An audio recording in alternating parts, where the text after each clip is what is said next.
Há um grande escritor, um grande professor, um pesquisador da área de teologia bíblica, chamado de Walter Kaiser. Talvez seja a maior autoridade no mundo em teologia do Velho e do Novo. Esse velhinho foi meu professor. E eu tive a oportunidade de conviver com ele uma semana intensa em uma das disciplinas lá nos Estados Unidos. E pela primeira vez eu vi alguém defender tão categoricamente a ideia de que a Bíblia é um livro só. Preste atenção no que eu vou dizer. A Bíblia não é um conjunto de livros apenas, mas são livros que formam um livro. Esse professor, Dr. Walter, ele trouxe fragmentos de um texto escrito por volta do século XIX de um outro teólogo, fazendo algumas comparações. E aqui não vai nenhuma questão de bairrismo, mas de análise. Por exemplo, você pega o Alcorão, que é o livro dos muçulmanos. O Alcorão é uma junção não ordenada de fragmentos, de ideias fragmentadas ali colocadas. Não há uma unidade em torno de uma temática que siga um princípio, um meio e uma tendência ao fim. Você pega outros escritos, hindus, budistas, você vê que há uma composição de ideias ali colocadas nesses escritos. Mas a Bíblia, ela tem uma característica que nem os mais críticos podem negar. Ela tem uma linha mestra. Ela tem uma espinha dorsal. Eu vou falar mais profundamente sobre isso no curso, não hoje no curso, mas em uma das aulas. A Bíblia tem uma espinha dorsal. E ela acontece em torno dessa espinha dorsal. Ela tem uma ideia unificadora e ela tem um tema unificador. Uma promessa. Uma promessa que foi dada na criação, que passa por todo o Velho Testamento, na história de Israel, na vida dos reis, nos livros proféticos, nos livros poéticos, até chegar no nascimento de Jesus, que está ali no meio dessa história, dessa promessa de um Messias, que viria para restabelecer a ordem que foi quebrada pelo pecado original. Mas esse Messias que nos evangelhos ele estava entre nós, que dá continuidade à missão com a vinda do Espírito Santo, depois que ele ascende aos céus. Aí vem o livro de Atos, vem as cartas apostólicas e vem aí Apocalipse, o último livro da Bíblia.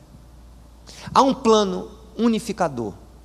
E quando a gente fala hoje de missão da igreja, quando a gente fala de orar, interceder pela nossa família, interceder pela nossa cidade, interceder pelo nosso estado, interceder por tudo no que se refere a esse campo que Deus quer que nós tenhamos influências, nós estamos sendo colocados, ainda que sem perceber, dentro dessa história.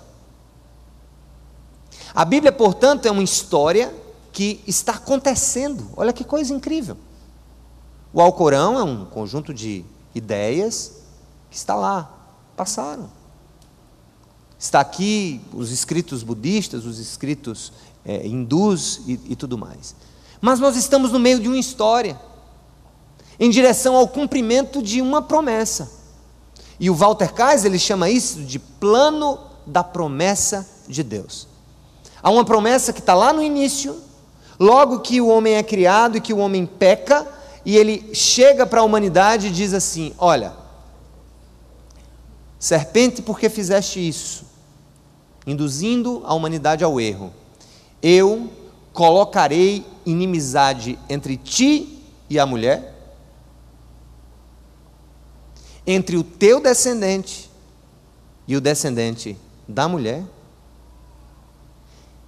tu lhe ferirá o calcanhar, mas ele te ferirá a cabeça.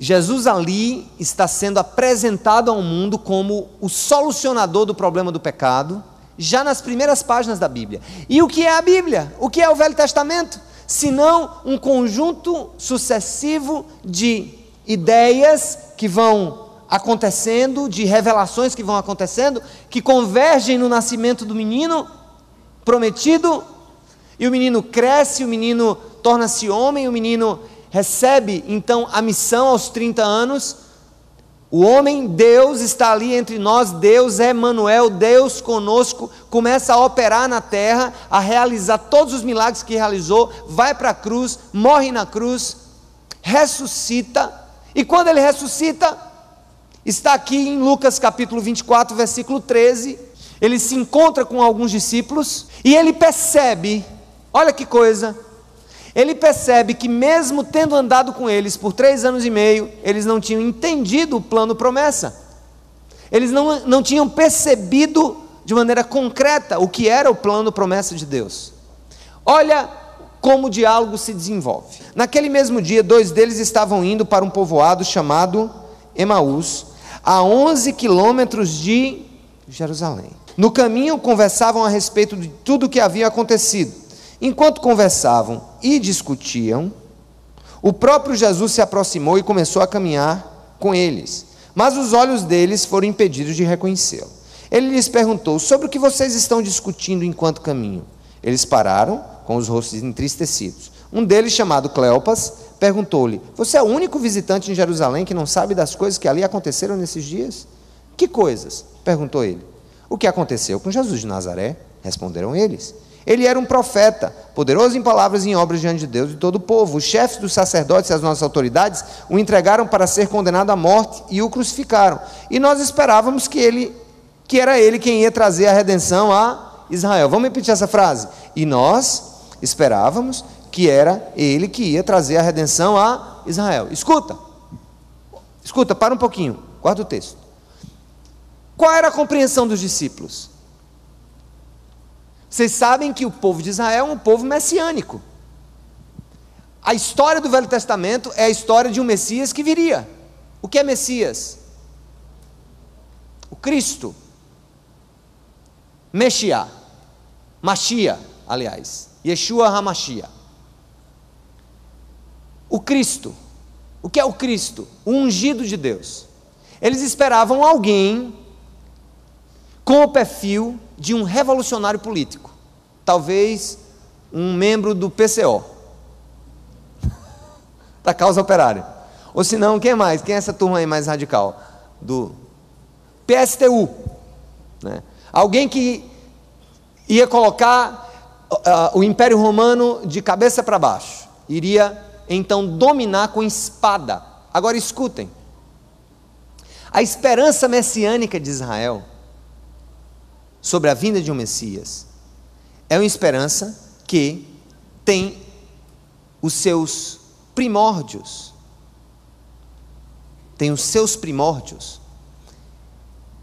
em anticristos que apareceram. Aliás, os seus primórdios estão no Velho Testamento, mas apareceram na história de Israel alguns Messias, que se disseram Messias, e vieram, e todos eles eram homens de guerra, eram homens que estavam desejando promover revoluções políticas em Israel. E quando chega Jesus, com todo o seu pacifismo, ao invés de escolher soldados, ele escolhe pescadores para participar do seu exército. Olha que coisa mais troncha. Ao invés de escolher armas, ele pega as redes para pescar pessoas. E aquilo não entrava na cabeça do povo judeu. E aqui mesmo, depois de ter vivido com esses apóstolos, esses discípulos, e um deles chamado Cleopas não entendeu. E parece que os outros não entenderam. Olha o que ele diz: nós esperávamos que ele iria trazer a redenção a Israel. Que redenção? Política. Redenção de ter uma terra para o seu povo recuperada.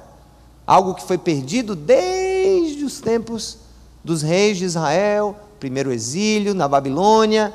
Israel então sonhava com um Messias, um ungido, que pudesse vir e restituir a nação para eles. Aí eu fico pensando, essa visão de Deus restituindo a nação de Israel confundiu a cabeça de muitas pessoas, porque na primeira vinda Jesus veio operar uma libertação diferente, uma libertação do próprio homem, do próprio ser humano. É por isso, gente, que eu quero pegar esse ponto e dizer assim, às vezes as pessoas estão procurando em Deus solução para problemas, tipo problemas financeiros, problemas emocionais, problemas relacionados à família, problemas relacionados a qualquer que seja a questão. E a concentração da esperança desse Messias nessas coisas nos tira do foco. Por quê? A primeira obra que Deus quer realizar em mim e em você, e a mais importante, é dentro de nós, e não fora de nós. É conosco, e não com as coisas que se relacionam conosco. Em primeiro lugar, somos nós. Nós somos o centro da obra de Deus, para que nós possamos ser os enviados, os condutores daquilo que Ele quer que a gente faça na vida das pessoas. Aí olha o que ele diz: hoje é o terceiro dia desde que tudo aconteceu. Algumas das mulheres entre nós nos deram um susto hoje. Foram de manhã bem cedo ao sepulcro e não acharam o corpo dele. Voltaram e nos contaram ter tido uma visão de anjos, que disseram que ele estava vivo. Alguns dos nossos companheiros foram ao sepulcro e encontraram tudo exatamente como as mulheres tinham dito, mas não o viram. Ele lhes disse, olha o que é que Jesus diz, veja bem. E aqui Jesus reafirma esse plano promessa de Deus em toda a Bíblia. E lhes disse, como vocês custam a entender e como demoram a crer em tudo que os profetas falaram.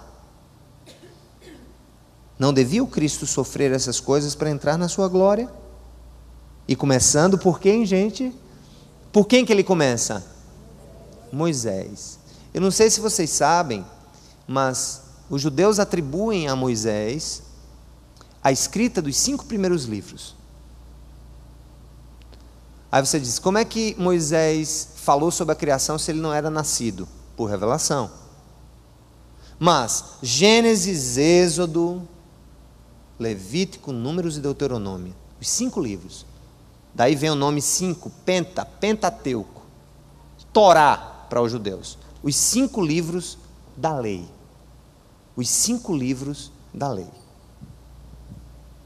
Nesse momento, nós vemos Jesus recorrendo às Escrituras, a própria Bíblia, até então escrita, o Velho Testamento, e ele começa a falar de tudo isso a partir do que Moisés escreveu. Depois quem? Ele começa por Moisés, e todos os o que, gente?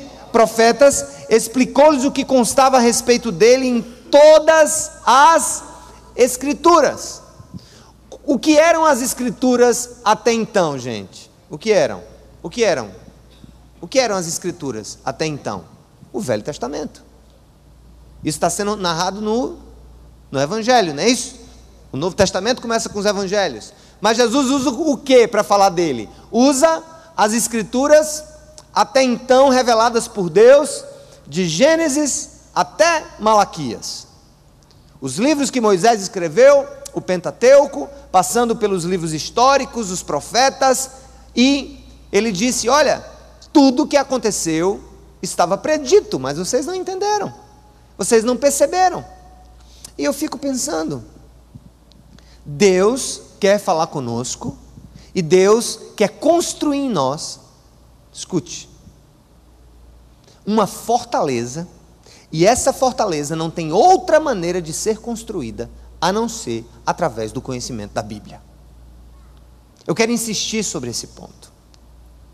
O que é que Jesus usou para ensinar aqueles homens o que ele queria ensinar. Ele usou o que, gente, naquele momento? Foi que ele utilizou? Utilizou o que? Me ajudem. Foi que ele utilizou? As Escrituras.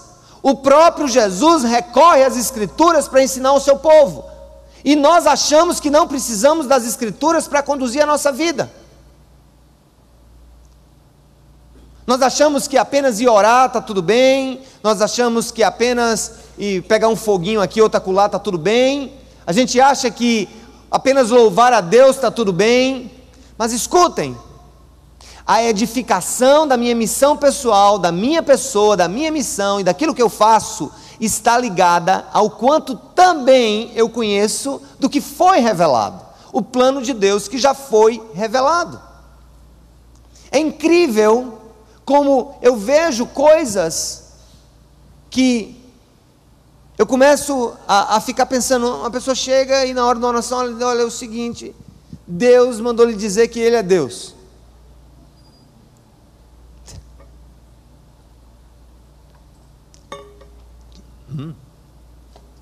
Tá certo, e Ele é Deus, mas as Escrituras dizem que Ele é Deus. É o seguinte, Deus está dizendo para você que você deve amar a sua esposa. A Bíblia já disse.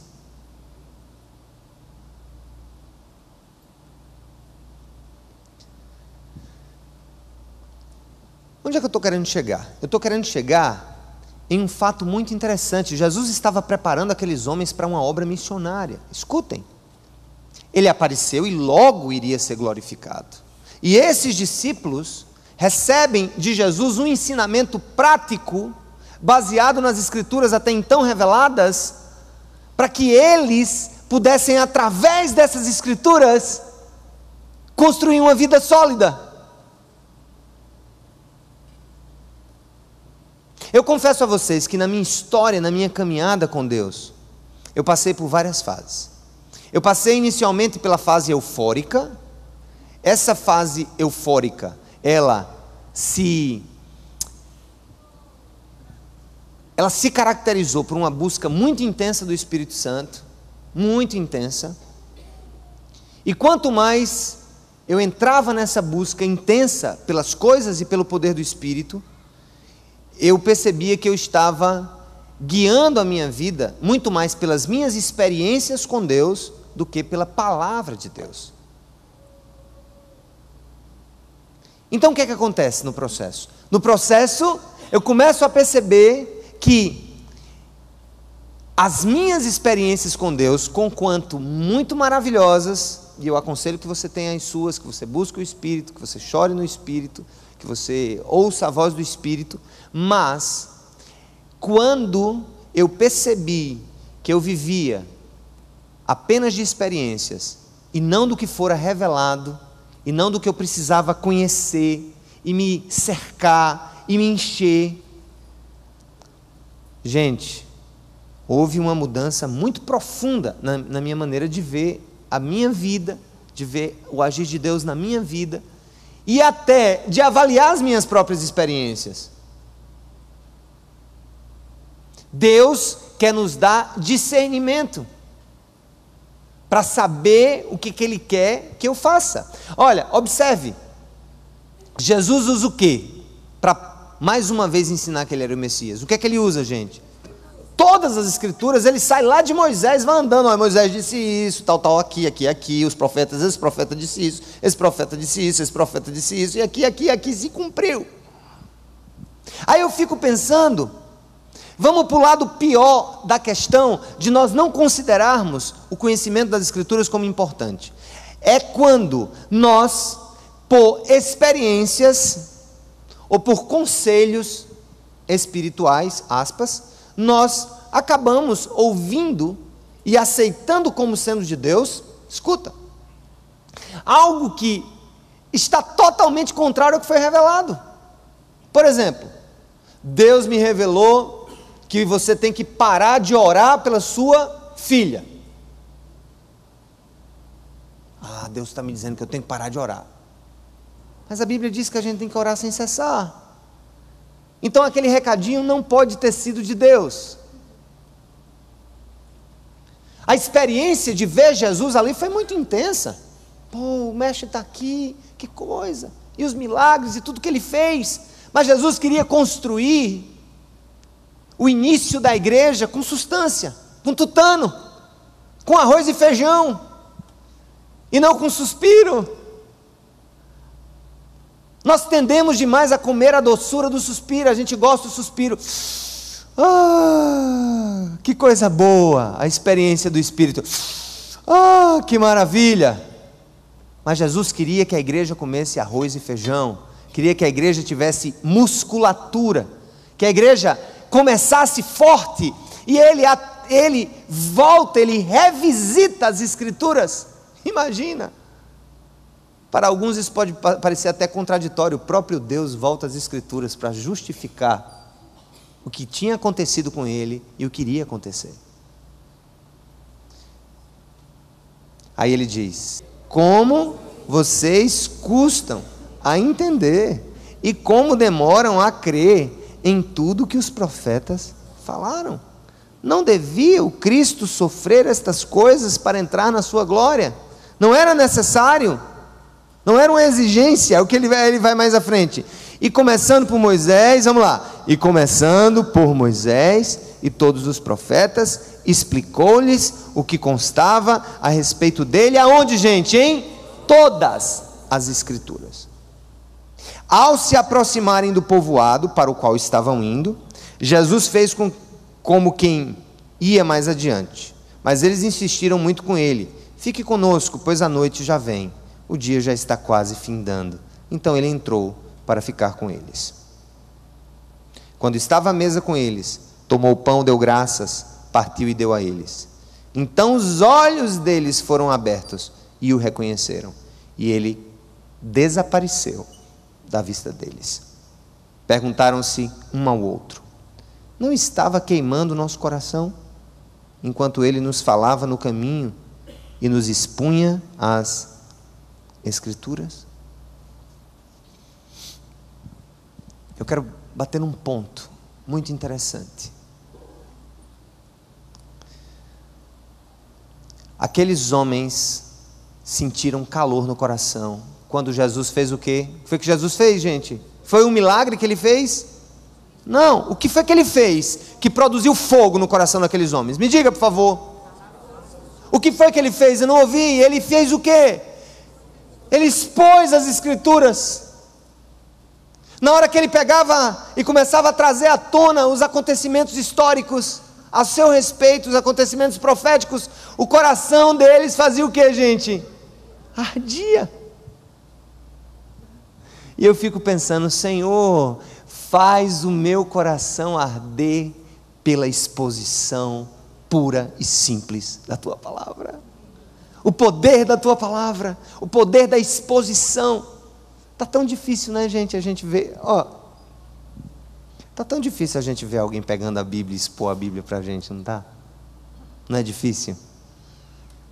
Alguém pegar a televisão assim e dizer: olha, gente, esse texto aqui, vamos ver aqui, ó. O que isso aqui está dizendo? O que isso aplica para a nossa vida hoje? Eu vou dizer uma coisa para você, gente. Quando o nosso coração não arde com a exposição da palavra, a gente tem que revisitar o nosso relacionamento com Deus. Alguma coisa está errada em nós. Quando nós não conseguimos parar e silenciar para ouvir o que Deus tem a nos dizer, pela pura e simples exposição da palavra, pela pura e simples leitura da palavra, pela pura e simples aplicação que o Espírito Santo faz daquela palavra em nosso coração, nós temos que revisitar o nosso relacionamento com o Senhor. Eu fico me lembrando da diferença entre amor e paixão. Vamos falar um pouco sobre isso? A paixão. A paixão é assim, quando a gente está namorando, início do namoro, né? Fica contando as horas para ver, né? A gente fica meio abestalhado, né? Assim, não come direito, né? entendeu? É olhando o tempo, aí a gente fica naquela e é só brisa, só pensa em sair para jantar, só pensa em chupar rolete de cana na praia, né? Só pensa em escrever bilhetinho, cartinha e coisa e tal. Mas perceba uma coisa, vocês sabem por que muitos casamentos se acabam? Porque os namorados não tiveram tempo de conhecer um ao outro. Jantaram juntos, chuparam rolete de cana juntos, compraram roupa juntos, mas não se conheceram. Porque eu vou dizer uma coisa, se o casamento do sujeito depender dos suspiros,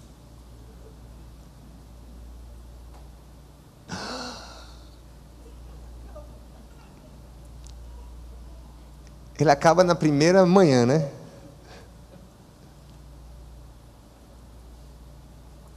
Escutem, assim é o nosso relacionamento com Deus. Eu tenho muita reserva com esse termo, Senhor, eu estou apaixonado por Ti. Porque a paixão, ela tem essa característica, efêmera, passageira, irracional, acrítica. Não é capaz, não é isso? Quando a gente está apaixonado, tudo é bonito.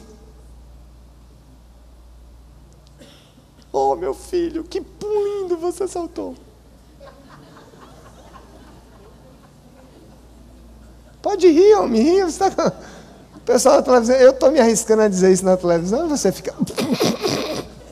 É isso mesmo. Tudo é lindo. Tudo é muito perfeito. Aí, sabe o que acontece? Quando vem as primeiras decepções, quando nós encontramos face a face os problemas do relacionamento, se eu não tive tempo de conhecer aquela pessoa profundamente e firmar o meu compromisso com base em questões sólidas do cotidiano, sabe por quê? Porque nem sempre o nosso cônjuge vai estar achando graça, nem sempre o nosso cônjuge vai estar bonitinho, cheirosinho, nem sempre o nosso cônjuge, o nosso amigo, a nossa namorada, enfim, vão estar ali do jeito que eu idealizei. Hoje nós vivemos um tempo em que a imagem, ela subjuga o conteúdo. Não é à toa que a gente diz que a gente vive na idade midiática. A mídia fala mais alto, a imagem fala mais alto. Você vê a propaganda, você é capaz de comprar uma coisa pela propaganda. E aí quando você olha, diz, mas não era isso que eu pensava. É lógico, você não parou para refletir primeiro sobre o que você precisava, sobre o que isso aqui significa. Gente, eu estou trazendo uma palavra para vocês sobre duas coisas. Jesus, escute, Ele vai sempre querer nos conduzir a partir da sua palavra. Amém, gente? Porque a palavra é substância, é arroz com feijão, é pau e pedra, é luta, é desafio. A palavra do Senhor são os desafios de homens e mulheres de Deus na história, na luta por cumprir o projeto do Senhor na vida deles, e obviamente com a graça que sem ela eles não poderiam ter cumprido. Mas hoje isso está sendo deixado para trás. E olha, nós somos uma igreja bíblica. Eu posso dizer que nesse púlpito se prega a Bíblia, ou eu, o pastor Josemar, o pastor Daniel, quem quer que esteja aqui. Agora, isso não significa que vocês sejam fortes na Bíblia, porque a busca de vocês, o buscar, dizer assim, Senhor, eu quero ler a Tua palavra e quero que arda o meu coração. Eu quero, Senhor, ao ler a Tua palavra, que ela queime a minha vida, que ela queime o meu coração, que ela, sabe, ela faça com que a minha vida encontre o seu norte. Agora, é mais fácil pegar a Bíblia e fazer assim, ó. Mamãe disse que eu abrisse, mas como eu sou teimoso, eu abrisse. Eu me deito e durmo e torno a acordar. Porque é o Senhor que me sustenta.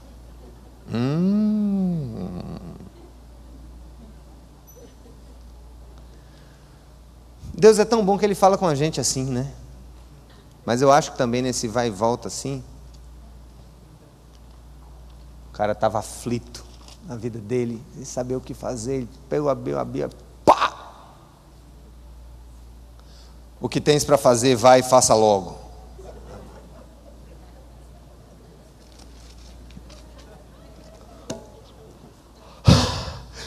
Aí Judas foi e se enforcou.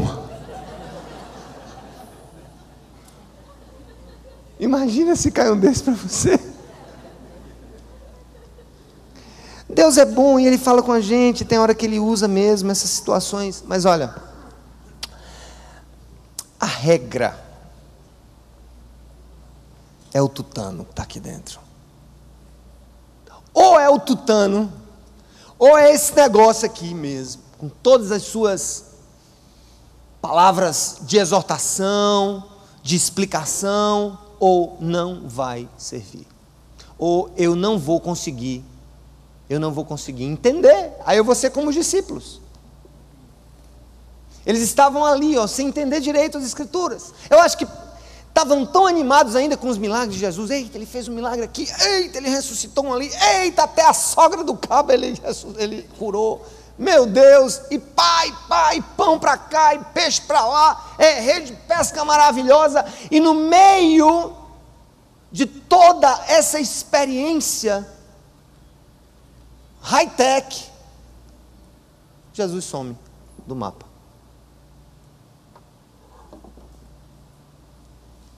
Eu quero perguntar uma coisa a você.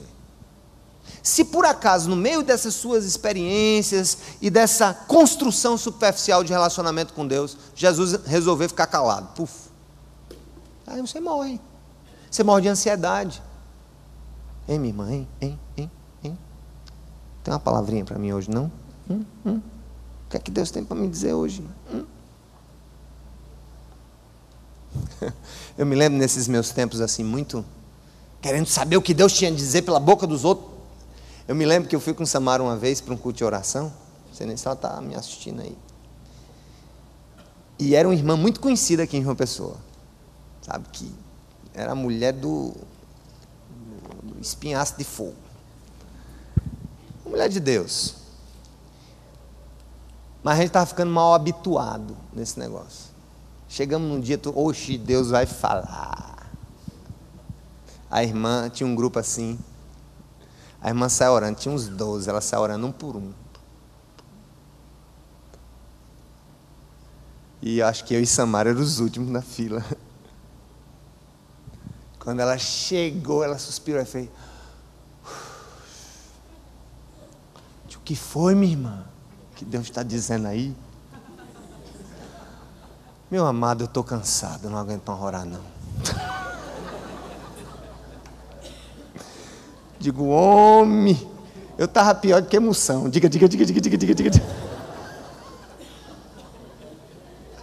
Por favor. Não, eu estou morta de cansada, meu irmão, me perdoe. A noite acabou para mim. Sabe por quê? Porque eu estava comendo suspiro. E suspiro derrete na boca. Agora o tutano, o feijão e o arroz.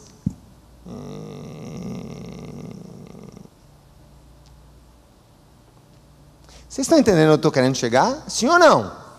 Porque Jesus chegou para os discípulos, vocês não entendem nada. Não estão entendendo nada. Vocês ainda estão passeando, viajando na maionese, Como é? Está todo mundo ainda olhando por milagres, tá? Ele agora ia destruir, agora ia pegar, agora ele ia destruir, pegar o César. Calma. Está escrito que o Cristo haveria de sofrer tudo isso e morrer para completar o seu programa. E aí, gente, eu pergunto, se acontecer com você o silêncio de Deus através da boca de alguém, estaria você órfão? Estaria você sozinho no meio da estrada? Será que Deus não nos deixou um legado eterno que até hoje está sendo lido desde aqueles tempos, e estamos aqui lendo a mesma santa palavra e pegando dela a substância para a nossa vida, para o nosso comportamento ético, para as nossas decisões? Aí eu me animei com uma coisa, é que quando Jesus expôs tudo, foi comer com eles e sumiu, um olhou para o outro e disse: não ardia o nosso coração? Quando ele começou a fazer o quê? Ele fez algum milagre? Como ardia o nosso coração quando ele começou a falar das Escrituras. Aí eu pergunto, qual foi o centro do convencimento daqueles homens a respeito da divindade de Jesus? Os milagres que durante 3 anos ele havia feito? Ou uma exposição simples das Escrituras sobre tudo o que havia sido predito a respeito da vida dele? Vocês entenderam, gente? Qual é a questão? Então, isso deve ser o centro. Essa palavra deve ser o centro das nossas decisões. Eu ouvi uma palavra do Senhor, minha irmã, Deus está dizendo isso, amém, minha irmã, eu vou orar aqui, amém, glória a Deus, eu vou orar, ver o que é que Deus quer da minha vida, especialmente decisões. Quero dar só algumas dicas para vocês. Deus usa homens e mulheres ainda hoje, eu acredito nisso piamente, mas deixa eu dizer uma coisa para você, os homens são falíveis, tá certo? São falíveis, ora confundem a voz de Deus com a voz da sua própria emoção. Escutem, cuidado com decisões tomadas com base em profecias humanas. Primeiro ponto, repita comigo, cuidado com as decisões que precisam ser tomadas com base em profecias humanas. Cuidado, muito cuidado. Eu não estou dizendo que você vai negar e dizer isso é do cão, não, cuidado, prudência. Você tem a palavra, você tem o Espírito, e você pode pedir a Deus o quê? Sabedoria e discernimento, que Ele dá a qualquer pessoa. Cuidado, compare a ética da decisão com a ética do Senhor. Se a ética de decisão for assim, olha, você é o seguinte, você vai ter que abandonar seu marido e seus filhos, como chegou um cabo e disse assim, não, Deus me disse que eu tinha que deixar minha mulher, meus filhos e me casar com a secretária da igreja. Agora foi Deus muito... Foi Deus demais, foi Deus. Segundo, quando se tratar de decisões relacionadas aos seus relacionamentos, seja cuidadoso 2 vezes mais. Porque eu já vi tanta gente quebrar a cara com esse negócio. Esse é o teu, esse é o teu, esse é o teu. Esse é o teu, essa é a tua, vai que é tua, tafarela, e recebe depois na canela, para deixar de ser besta. Escutem, o que faz arder o coração da gente, e o que agrada o coração do Senhor é quando a gente entende a palavra dEle. Quando nós entendemos essa palavra, queremos ser guiados pela ética dessa palavra, pelas promessas dessa palavra, pelo que Deus tem aqui nessa palavra, Ele se agrada de nós. E olha, quem abandona a palavra e vive de comer suspiro, estou dizendo que suspiro é ruim não, suspiro é bom, mas quem abandona a palavra para viver de comer suspiro, vai ser presa fácil para o engano e para a decepção.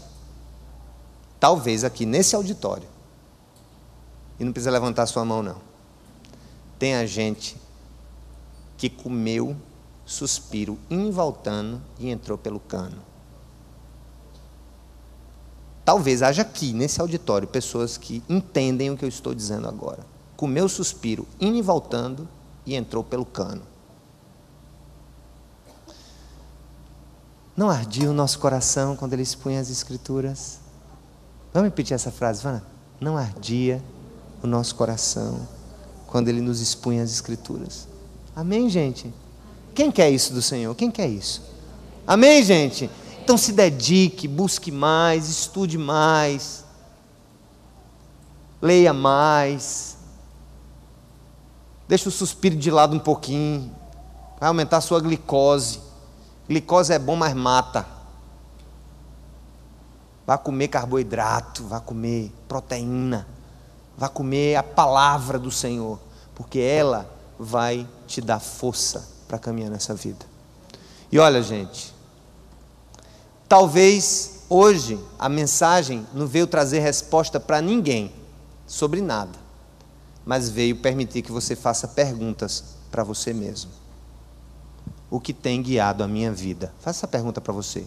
O que tem guiado a minha vida? Mais uma vez, o que tem guiado a minha vida?